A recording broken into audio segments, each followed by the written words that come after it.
지금 이제 우리가 묵상하고 있는 이 빌립보서 마지막은 상당히 우리에게 급진적이고 충격적인 삶을 말해주고 있습니다. 내가 어떤 형편에 있든지, 가난하든지 부유하든지 건강하든지 아프든지, 내가 원하는 것이 풀려지든지 그렇지 않든지 어떠한 환경에서도 만족할 수 있다.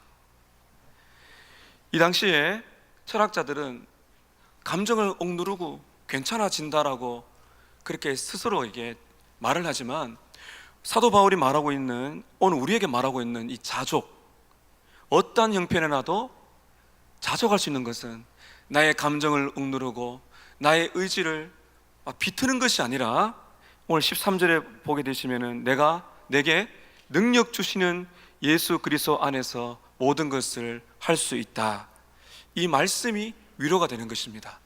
한번 따라 하실까요? 내게 능력 주시는 예수 그리스도 안에서 내가 모든 환경을 이겨낼 수 있습니다. 여기 성도는 그 환경을 피하지 않습니다.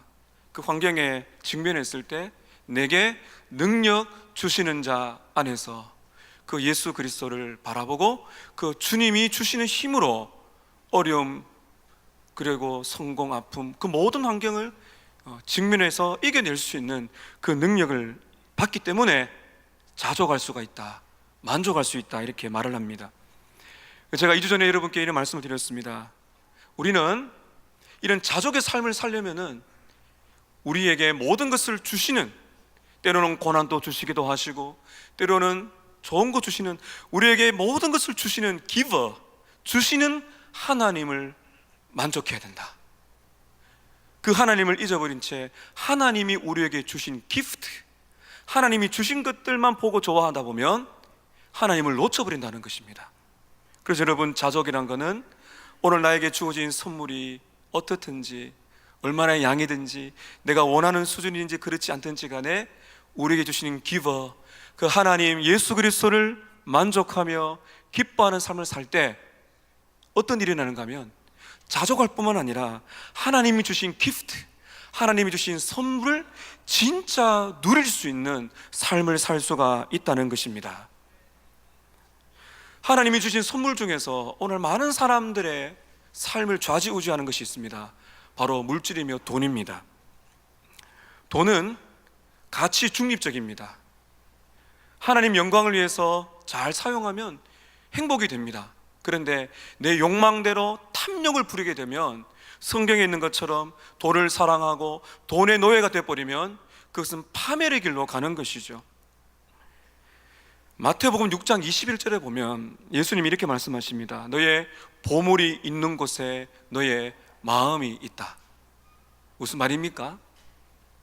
여러분께서 내가 영적으로 진짜 제대로 예수를 믿는 참 성숙한 그런 성도라고 여러분 측정할 수 있는 그 시금석 중에 하나가 무엇인가 하면, 내가 돈을 어디에 어떻게 쓰는가를 보면 압니다. 여러분 잘 돌아보세요. 어떻게 돈을 벌고 계십니까? 그 물질을 어디에 어떻게 사용하십니까? 그것을 보게 되면 여러분들의 영적인 척도를 볼 수가 있다는 것입니다. 그래서 돈이란 것은 단순히 우리 육신을 위한 것이 아니라 영적인 문제라고 할 수가 있는 것입니다. 오늘 본문을 보게 되면 사도 바울이 이 물질 이야기를 합니다. 오늘 갑자기 이 배 목사가 왜 돈 이야기를 할까? 여러분 오해하지 마시기를 먼저 말씀을 드립니다. 교회에서 워낙 이게 안 좋은 신뢰가 많다 보니까 강단에서 이렇게 물질 이야기 하게 되면, 아이고 저 배 목사 타락했구나, 또 헌금 내라고 강요하는구나, 이렇게 오해하실 분이 계실까 싶어서 제가 미리 말씀을 드립니다. 그거 아닙니다. 그게 아니고 오늘 말씀 속에서 우리가 하나님이 주신 이 돈을 어떻게 사용하는가, 그것을 저는 여러분께 말씀을 좀 드리고 싶습니다.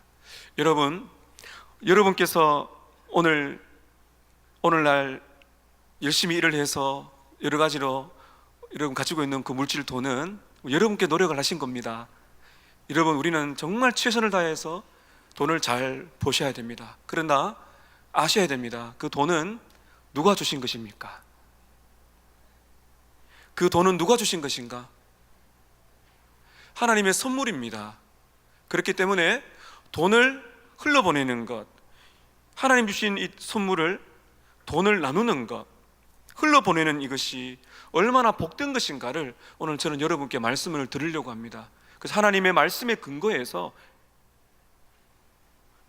사람들의 잘못된 목적을 가지고 그 성도들의 물질을 강요하는 그런 어리석은 요구가 아니라 하나님께서 성경적으로 여러분에게 말씀하신 바를 들으시고 여러분께서 그에 순종하시면 된다는 것입니다.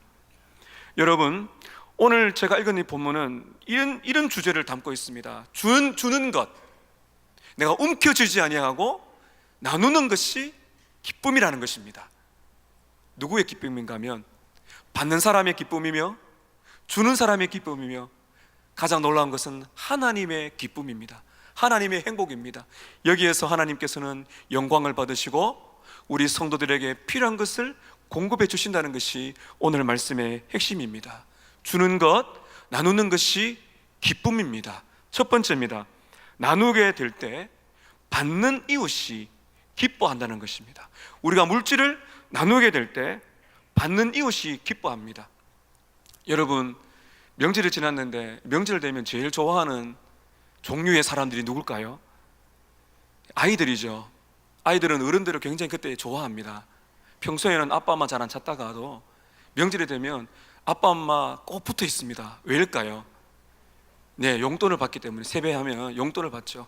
파란 종이 노란 종이 나오면 입이 막 귀에 걸어집니다. 너무 행복해합니다. 물질을 받는다는 것은 좋은 것이죠. 그 자체를 두고 우리가 죄라고 말하지 않습니다. 하나님이 여러분들에게 주신 이 물질을 가지고 좋아하는 것, 그 자체가 나쁜 것이 아닙니다. 진짜 여러분, 이렇게 용돈을 받아도요 기쁜데, 오늘 사도 바울은 우리에게 특별한 기쁨이 있다는 걸 말하고 있습니다. 우리가 물질을 나누게 될 때 우리가 그 물질을 받는, 우리에게 물질을 받는 그 사람이 어떤 도움을 받는가 한번 보도록 하겠습니다. 14절 보십시오. 14절에 그러나 너희가 내 괴로움에 함께 참여하였으니 잘했다, 이렇게 말합니다. 괴로움에 참여했다는 것이 무엇인가 하게 되면, 우리가 좀 지난 말씀인데요 2장 25절에 보게 되면 에바프로디도라는 사람이 이 로마 감옥에 있는 바울을 찾아와서 빌립보 성도들이 모아둔 후원금을 전달해 줍니다. 바울이 그것을 받았어요. 그리고는 감사의 편지, 목양의 편지를 에바브로디도의 손에 들려준 것이 바로 빌립보서입니다. 그러니까 여기서 말하고 있는 이 괴로움이란 것은 바로 후원금, 선물을 말하는 것입니다. 17절도 보십시오. 내가 선물을 구함이 아니라, 이 선물이란 것은 바로 물질 후원, 헌금, 후원금을 말한다고 볼 수가 있는 것입니다. 우리는 2주 전에 사도 바울이 감옥 속에서 기뻐했던 것이 물질 때문이 아니라고 말했다고 우리가 들었어요. 바울은 정말 그랬습니다. 후원금을 받는 것도 귀하지만 후원금이 있고 없고라기보다는 가난하고 감옥 속에서 외롭고 힘들어도 그것을 초월해서 이길 수 있는 그 예수님이 계시기 때문에 자족의 비결을 배웠다고 말하고 있습니다. 그렇다고 해가지고 바울에게 보내준 후원금이 필요 없다는 것이 아니죠. 그래서 14절에 그러나라고 시작하고 있는 것이죠. 그러나 너희들이 보내준 그 물질이 얼마나 나에게 큰 격려가 되었는가. 오늘 여러분, 우리가 주목해야 될 표현이 하나 있습니다. 너희가 나의 무엇에 참여했다고 말하고 있나요? 괴로움, 고난에 함께 참여했다 말하고 있습니다. 이 참여한 것이 코이노니아, 함께 나눈다는 거죠. 음식이 있으면 음식을 함께 나누는 것입니다. 그래서 함께 동참한다는 뜻이 있는데요, 물질 나눔이 바울의 고난에 동참을 했다, 이렇게 말하고 있는 것입니다. 예를 한번 들어보겠습니다. 아프리카 오지에서 정말 이렇게 막 생명을 걸고 복음을 전하시는 선교사님이 있다고 우리가 가정해 보겠습니다. 여러분, 우리가 그분을 도울 수 있는 길이, 그분의 사역에 참여할 수는 없죠. 그 참여할 수 있는 길이 뭘까요? 여기는 우리 모두가 비행기를 타고 모두가 다 아프리카 그쪽으로 갈 수가 없습니다. 그럼 우리는 어떻게 참여할 수가 있습니까? 기도할 수 있습니다. 또 우리는 어떻게 할 수 있나요? 그분이 사역하시기에 필요한 물질을 우리가 후원하는 것입니다.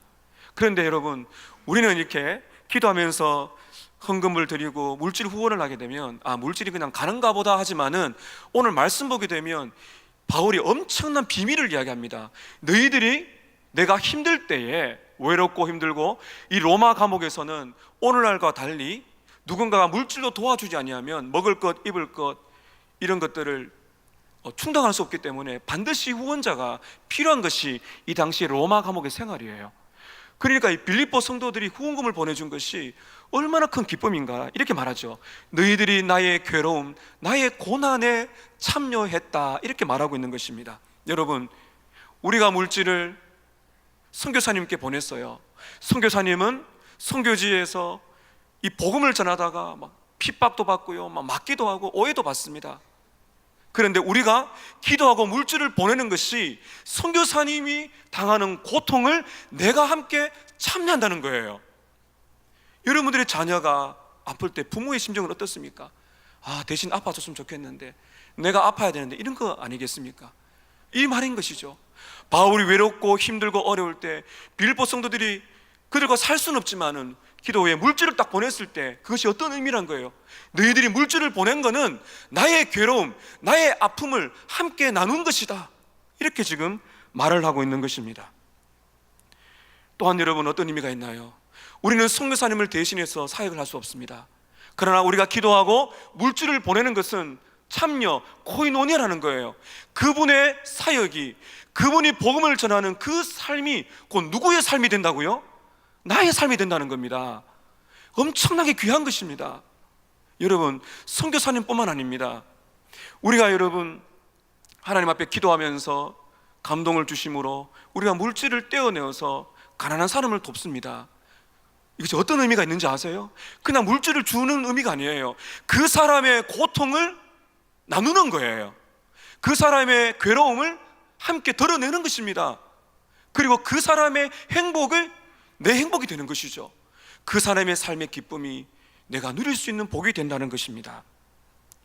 그러나 여러분, 우리는 제가 초반에 말씀드린 것처럼 내가 가지고 있는 그 돈이 내가 노력해서 내가 땀을 흘려서 번 돈이지만 그것이 내 것이라고 주장하지 않습니다.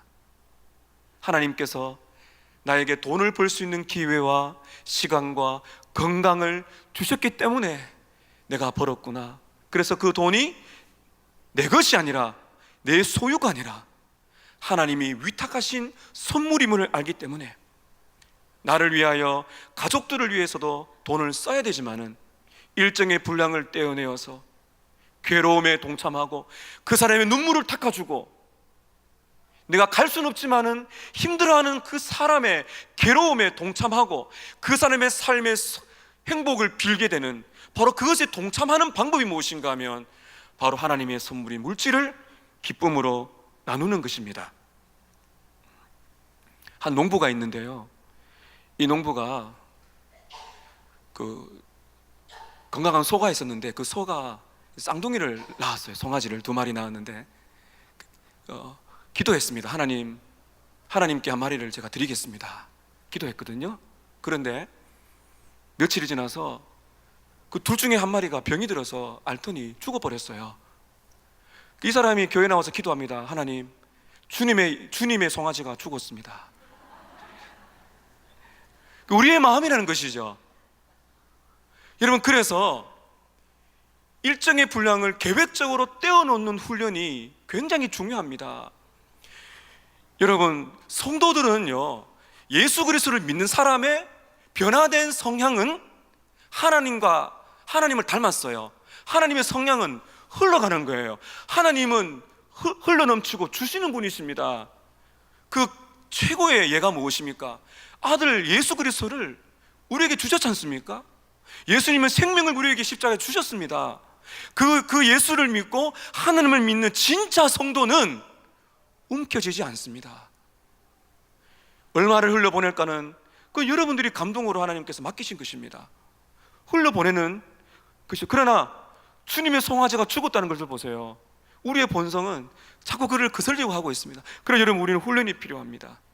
그래서 여러분, 우리가 연초에 공동체 헌금 작정을 했지 않습니까? 선교, 사회복지, 또 장학. 전 여러분께 참 이렇게 격려를 드리고 싶어요. 그 액수는 여러분의 감동대로 하시되 가능하면 참여하시길 바라요. 여러분, 지금도 미자립교회에서 그리고 선교지에서 복음을 듣지 못한 많은 사람들이 있습니다. 선교학자들의 통계에 의하면 그 성도들의 그 나누는 물질이 줄어들므로 말미암아 복음 전도, 하나님 나라의 확장이 더뎌진다는 것이거든요. 속도가 늦춰지는 것입니다. 잃어버린 많은 영혼들, 십자가의 복음을 들어야 되는 많은 영혼들, 의식주가 해결이 안 되어서 고통을 받는 많은 사람들이 한국에도 전 세계적으로 너무나 많습니다. 우리는 우리의 물질을 움켜쥐지 않고 일정한 분량을 계획하고 흘려보냄으로 인해서 우리는 복음을 전하고, 내가 갈 수는 없지만은 누군가를, 그 사역을 동참을 하고 그들의 괴로움에 동참을 해서 하나님 나라가 확장되는 그 일에 우리가 참여해야 된다는 것을 주님께서 우리에게 말씀해 주고 계신 거예요. 이렇게 올해부터 헌금 봉헌의 시간을 따로 잡았습니다. 여러분, 제가 후에도 말씀드리겠지만은 이 물질을 드림은 바로 예배 행위입니다.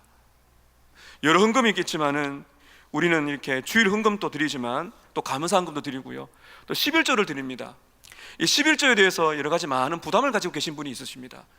그래서 성경적으로 말하자면 이 11조라는 것은 하나님께서 이 물질의 주인 되신다는 믿음의 고백으로 드리는 것이고, 말라기 선지자는 그 11조는 하나님의 것이다 이렇게 말을 했습니다. 사실 여러분, 하나님이 주신 것이라면 11조만 드려야 되겠습니까? 10의 2조, 10의 3조를 이렇게 드려도 아깝진 않지만은 하나님께서 10의 1조를 말씀하신 것은 바로 우리가 돈의 노예가 되지 아니하고 돈에 우리의 마음을 빼앗기지 않고 10의 1조를 드리는 것이 때로는 참 어려운 일이라 할지라도 이 주신 물질의 소유주가 하나님이십니다라는 그 고백으로 드린다는 거죠. 여러분께서 드리시는 이 많은 헌금들이 어떻게 쓰이고 있는지 아십니까? 우리 주일학교에 많은 우리 아이들 참 전도하는데, 그 차를 움직이는데 그 아이들에게 성경책과 공과 공부 책들이 나눠주고 있습니다. 그들에게 필요한 것들이 나눠주고 있습니다. 우리 주위에 많은 어려운 사람들에게 도움을 줄 수 있는 예수님의 사랑을 흘려보내는데 여러분들의 물질이 귀하게 쓰이고 있다는 것을 아셔야 됩니다. 여러분, 바울이 이 물질을 나누어줌이 얼마나 기쁜지 과거의 일을 회상하고 있습니다. 15절 보십시오.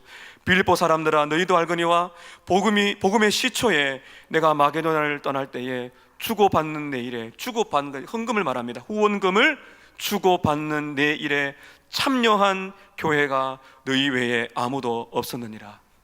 지금 편지를 쓰고 있는 이 당시부터 10년 전의 이야기를 하고 있습니다. 바울이 마게도냐 지방에 최초의 유럽 선교 교회 2차 전도 여행 때 빌립보에 교회를 세우고, 빌립보 감옥에서 신라와 함께 죽을 고생을 하다가 풀려나서 데살로니가 베레아로 선교 여행을 떠나는 그때를 말합니다.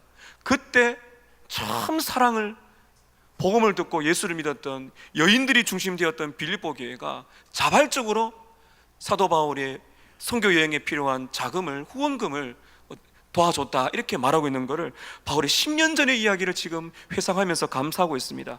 뿐만 아닙니다. 16절 보십시오. 데살로니가 있을 때에도 너희가 한 번뿐 아니라 두 번이나 나의 쓸 것을 보냈도다. 여기는 정확하게 언제인지는 모르지만 또 데살로니가 지역에서 복음을 전할 때도 이 빌립보 사람들은 두 번씩이나 후원금을 보내고요, 또 지금 이 빌립보를 쓰고 있는 로마 감옥 안에서도 에바브로디도라는 믿음의 사람을 보내어 격려해주고, 참 극한 가난 속에서, 고린도후서 8장 9장에 보면 빌립보 성도들은 극한 가난 속에서도 기쁨으로 물질을 모아서 바울을 도왔다라고 말하고 있습니다. 그러니 빌립보 성도들이 가난한 것을 너무나 알고 있는데 그들이 기도하면서 모아준 헌금이 그 한 푼 두 푼이 모아서 보내준 것이 바울에게 얼마나 큰 감동과 위로가 되었을까요? 바울이 이렇게 감사의 고백을 하고 있는 것입니다. 사랑하는 성도 여러분, 물질 나눔은 예수 그리스도의 사랑을 흘려보내는 성도의 기쁨의 삶입니다. 그 나눔이 지금도 고통받고 있는 자들의 고통과 선교사님들의 아픔과 그들의 사역을 동참하는, 그래서 물질을 받는, 도움을 받는 그들이 기쁨이 된다는 사실을 우리가 알기 때문에 우리가 움켜쥐지 아니하고 일정한 분량을 기도하면서 흘려보내는 삶을 사는 것입니다. 두 번째입니다. 나누게 될 때 받는 사람뿐만 아니라 주는 자신도 기쁨을 누린다라고 말하고 있습니다. 사도 바울이 보내준 후원금이 너무나 좋고 또 더 많은 돈을 바라기 때문에 감사한 것이 아닙니다. 여러분 17절을 보십시오. 내가 선물을 구함도 아니다. 충분하다고 말하고 있습니다. 바울이 지금 말하고 있는 특별한 기쁨이 있다고 말하고 있어요. 잘 보세요. 오직 너희에게 유익하도록. 누구에게 유익하도록이요? 너희가 누굽니까? 물질을 보낸 너희들에게 유익한 것이 있다. 무엇입니까? 풍성한 열매를 나는 구하고 있다. 한글 번역은 쉽게 뜻을 파악하기가 어렵습니다. 이 새 번역은 아주 좀 잘 되어 있는데요, 이렇게 되어 있습니다. 나는 선물을 바라지 않습니다. 나는 여러분의 장부, 여러분의 은행 계좌에 저축을 많이 해서 유익한 열매가 늘어나기를 바랍니다. 여러분 무슨 말인가 하면요, 여러분께서 누군가를 돕기 위해서 일정의 물질을 나누게 되면 여러분께서 하늘에 여러분의 이름으로 된 은행 계좌가 있다는 겁니다. 거기에 저축이 된다는 겁니다. 이 뜻입니다. 여러분 은행 통장 갖고 계시죠? 천국에는 여러분의 은행 통장이 있대요. 저의 말이 아니라 하나님의 말씀입니다. 누가복음 12장 33절에 보면 너희 소유를 팔아 구제하여 낡아지지 아니하는 배낭을 만들라. 낡아지지 않는 배낭이 있답니다. 파산하지 않는 은행이 있답니다. 그것이 어디에 있습니까? 천국에 있다는 것입니다. 그래서 사도 바울이 지금 말하고 있는 것이, 너희들이 보이는 물질을 나누는 순간에 어떤 일이 일어나고 있는가 하면 하늘나라의 하늘 보화가 너희들의 은행의 계좌에 쌓일 것이다. 이렇게 지금 말하고 있는 것입니다. 자, 이것이 어떤 의미가 있는지 여러분께 말씀을 드릴 거예요. 철로역정에 보면 존 번연이 이렇게 이야기를 합니다.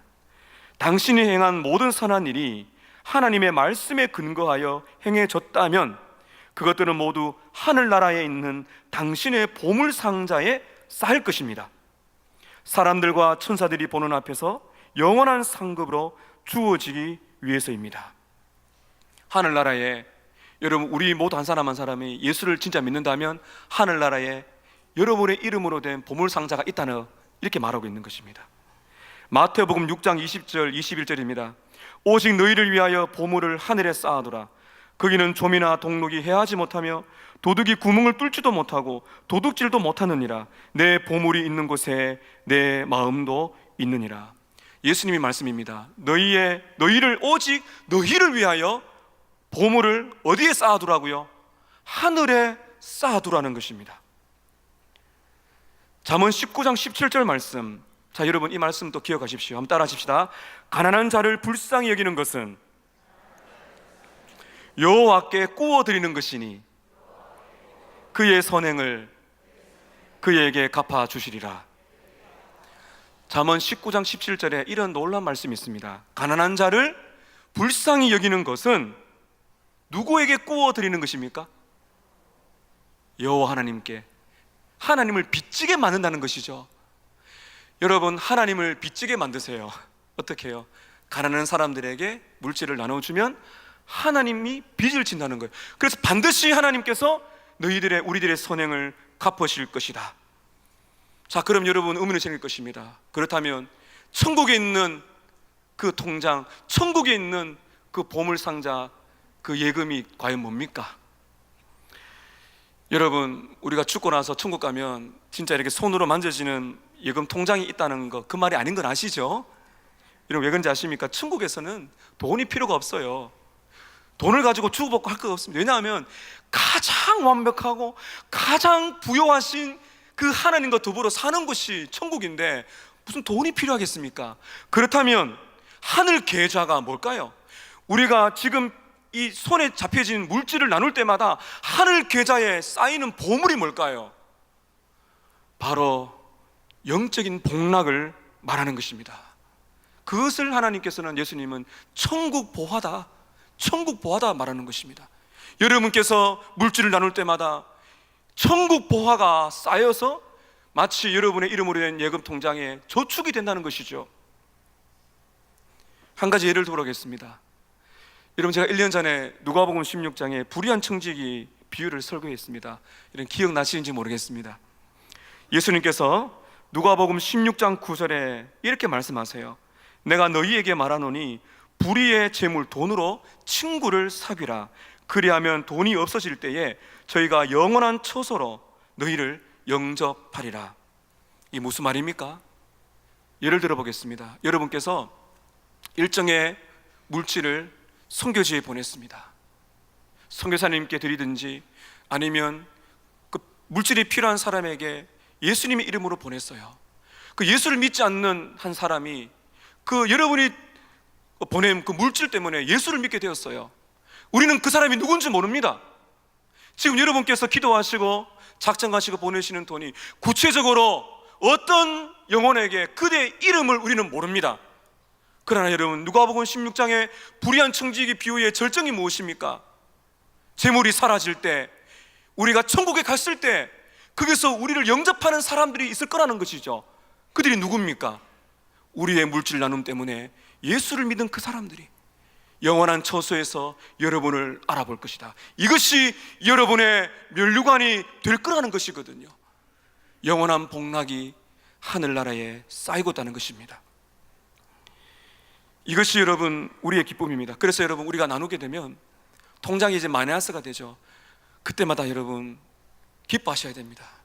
아, 내 육신의 통장은 마이너스지만, 사라지지만 하늘나라에 있는 천국 계좌에서는 쌓이고 있구나.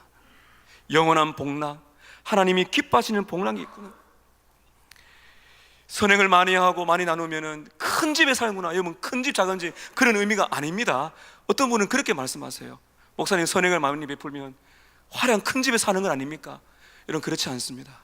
우리는 모릅니다. 그러나 영원한 복락, 영적인 복락이 쌓이고 있다는 거 우리는 곧 보게 될 것입니다. 마지막 세 번째, 나누게 될 때 받는 사람이 기뻐하고 주는 사람도 유익이 있지만은 가장 귀한 것, 하나님께서 기뻐하신다고 말하고 있습니다. 18절입니다 18절 함께 읽겠습니다. 시작. 내게는 모든 것이 있고 또 풍부한지라.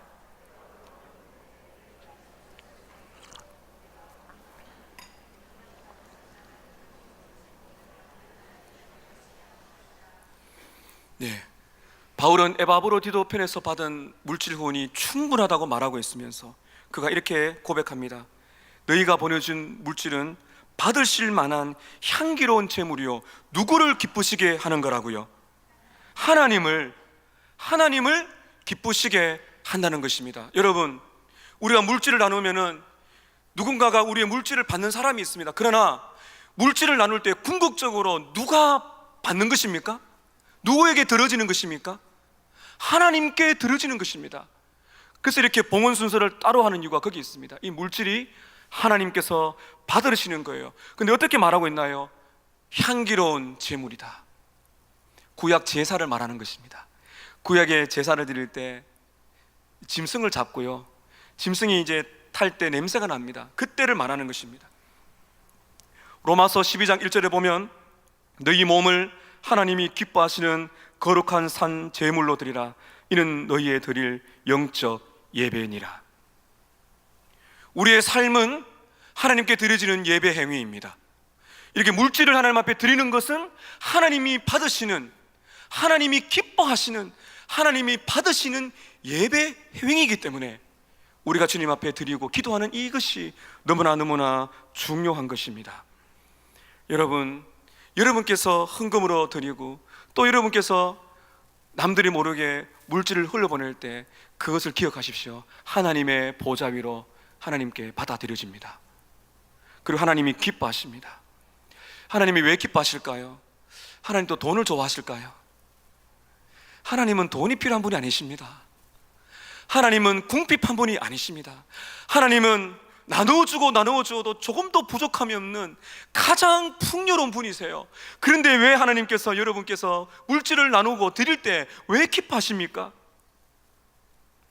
물질의 주인이 누군가를, 이 물질을 주신 분이 누군가를 알고 감사하는 그 모습을 보면서 하나님께서는 기뻐하시는 것입니다. 그리고 여러분이 물질을 드리고 나눌 때에 그것이 예수 그리스도의 사랑을 실천하고 누군가가 예수님의 사랑과 은혜를 경험한다는 것 때문에 하나님께서 기뻐하신다는 것이죠. 하나님께서 여러분의 물질을 보시면서 기뻐하신다는 것입니다. 여러분, 오늘 절정이 하나 남아 있습니다. 하나님의 기쁨이 어떻게 흘러가는가를 보실까요? 여러분, 19절입니다. 자, 하나님께서 여러분께서 물질을 드릴 때 하나님의 기쁨이 어떻게 분출되는가를 보세요. 자, 19절 함께 읽습니다. 시작. 나의 하나님이 그리스도 예수 안에서 영광 가운데 그 풍성한 대로 너희 모든 쓸 것을 채우시리라. 아멘. 이 말씀은 오용이 많이 됩니다. 번영신학, 기복신앙을 말하는 잘못된 복음을 가르치는 설교자들이 많습니다. 하나님께서 여러분들을 부자가 되게 하실 거다. 여러분, 그것은 성경적인 것이 아닙니다. 오늘 제가 말씀을 여러분께 설명해 드릴 거예요. 이것이 어떤 의미가 있는지. 여러분, 바울의 약속의 첫 번째 어떻게 됩니까? 한번 따라 하실까요? 나의 하나님이, 바울은 나의 하나님이라고 말하고 있습니다. 나의 하나님이 너의 하나님이 되실 것이다 확신을 가지고 있어요. 바울은 풍요도 경험해 봤고요, 가난도 경험해 봤습니다. 바울은 생명도 경험해 봤고 죽음이 뭔지도 죽음 가까이 가본 적 있는 사람입니다. 지금도 평생을 병을 달고 산 사람입니다. 외로움을 안 사람입니다. 그가 말합니다. 나의 하나님께서 나의 쓸 것을 채우셨다. 나는 확신한다. 하나님이, 나의 하나님이 너의 하나님이 되실 것이고 그 하나님께서 반드시 너희들의 모든 쓸 것을 채우실 것이다.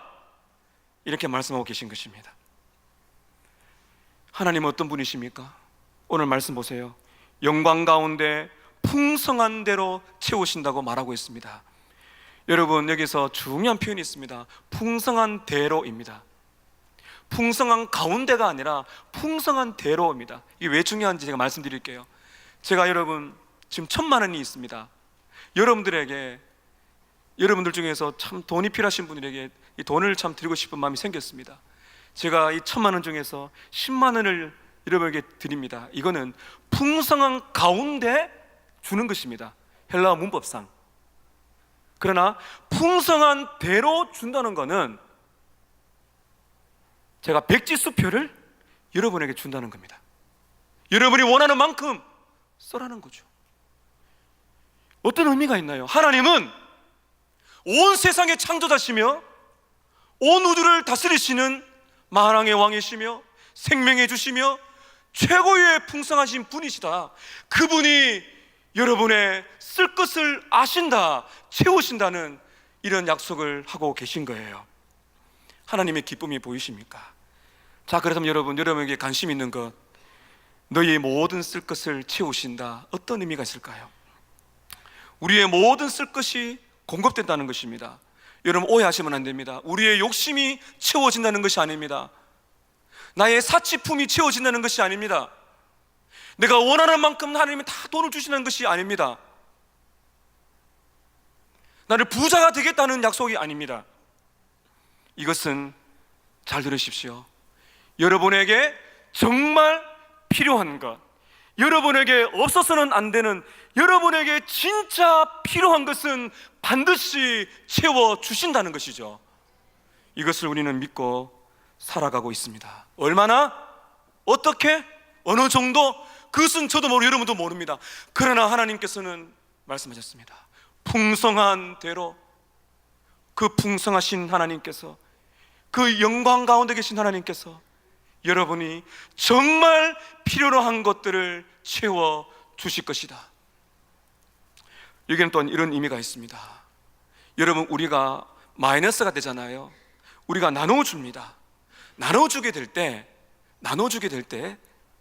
하나님께서는 어떤 일을 많이 우리에게 이루어진지 아십니까? 우리가 나눠주면은 또 나눠줄 수 있도록 채워주십니다. 여러분, 그런 경험하셨을 거예요. 마음의 감동을 주셔서 기도하면서 참 어려운데도 일정한 분량을 떼어서 누군가를 도왔는데 하나님께서 그것을 채워주시는 경험들을 우리는 자주 하게 됩니다. 사랑하는 성도 여러분, 이웃의 기쁨을 위하여, 여러분의 유익을 위하여, 하나님의 기쁨을 위해서 필요한 물질은 채워주실 것입니다. 우리는 이것을 믿고 살아갑니다. 하나님의 공급은 누구 안에서 이루어진다고 19절에 약속하고 있습니까? 그리스도 예수 안에 있는 사람에게. 여러분, 누구 안에 있습니까?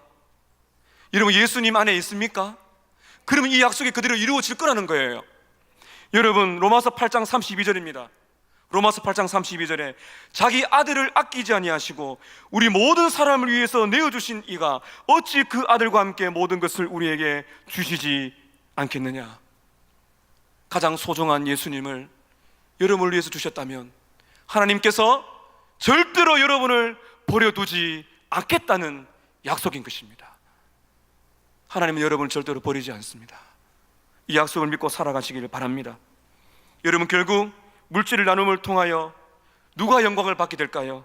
20절 함께 읽겠습니다. 시작. 하나님 곧 우리 아버지께 세세무궁하도록 영광을 돌릴지어다. 하나님 자신의 영광을 위해서 여러분에게 물질의 복을 주시기를 축복합니다. 많이 받은 사람은 많이 나누시기 바랍니다. 여러분에게 주신 물질을 일정을 떼어서 흘러보내시기 바랍니다. 하나님을 기뻐하라는 책에 보면 존 파이퍼 목사님은 이렇게 이야기합니다.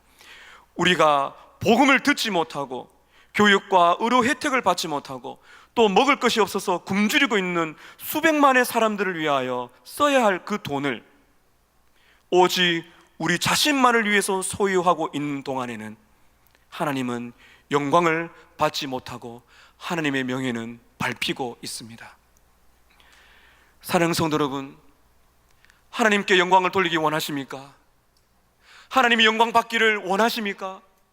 그럼 여러분께서는 흘려보내셔야 됩니다. 움켜쥐고 있는 손을 놓고 이것이 다 하나님 주신 선물임을 알기 때문에 기도하면서 일정의 분량을 떼어내는 훈련을 하십시오. 이웃의 기쁨이요, 우리의 영혼의 기쁨이요, 하나님의 기쁨이 되어 영적인 것과 물질적인 것을 채워주시는 하나님을 경험하는 그러한 복락을 누리게 될 것입니다. 이 모든 것이 여러분을 통하여 하나님의 영광이 될 것입니다. 이러한 삶 살아가시기를 주님의 이름으로 축복합니다.